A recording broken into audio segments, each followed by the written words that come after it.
guys. Welcome to Wednesday 큐티사랑. Today's passage is going to be from Acts 22:30 through 23 verse 9. But on the next day, desiring to know the real reason why he was being accused by the Jews, he unbound him and commanded the chief priests and all the council to meet. And he brought Paul down and set him before them. And looking intently at the council, Paul said, "Brothers, I have lived my life before God in all good conscience up to this day."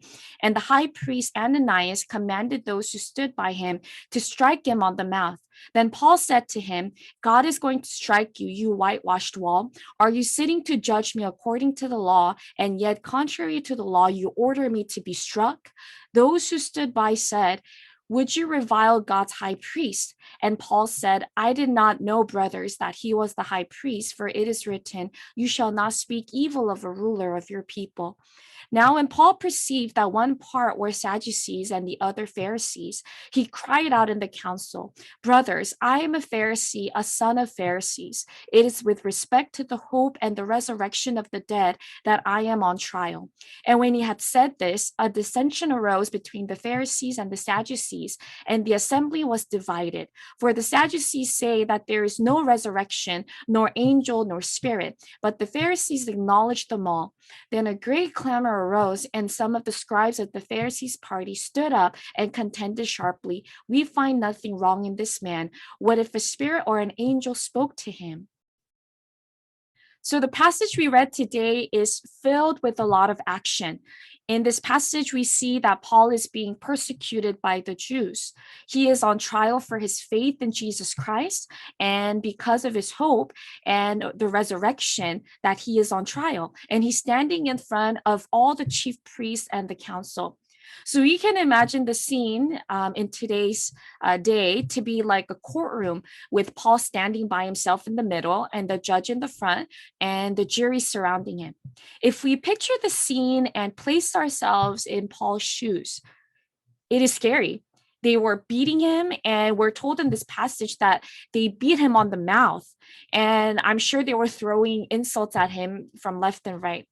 But in the midst of it all, one thing that really stands out is how Paul reacted and responded in this scary situation. The truth is, he wasn't fazed at all. As we can see from the passage we read, he wasn't afraid of the people there. We're told that he looked intently at the council and told them that he is standing there before them in good conscience. And even after they strike him on the mouth, he still stands firm. And he's not afraid to speak the truth of Jesus Christ. So, where does his confidence come from? And I believe it is the Holy Spirit who was dwelling in Paul. He was working in and through Paul so that he can stand firm in his faith and speak truth to them. And his faith and conviction in Jesus Christ. That's what drove him to be confident in front of all the people that were there. And if we place ourselves in Paul's shoes, I think Paul had every right to be angry at these people for treating him the way that they were. And, he didn't have to stand up for what he believed in because he was going through so much. He was getting tortured and he was getting persecuted, and he didn't have to speak the truth. So why did he? And I think it's out of love for them, because he was one of them at one point. Because he says in verse 6, "Brothers, I am a Pharisee, a son of Pharisees, and I am one of you guys." And he wanted to share this truth of the hope and the resurrection of the dead in Jesus Christ. And I can just see Paul's heart going out to them. And he had to share this gospel, this truth with them, even though he was getting mistreated and even though he was getting persecuted.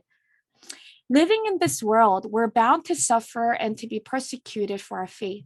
Probably not in the same way as Paul has, going to trial and getting beaten, but we will still be mocked and attacked by the world for believing in Jesus Christ and for believing in the hope that we have in the resurrection.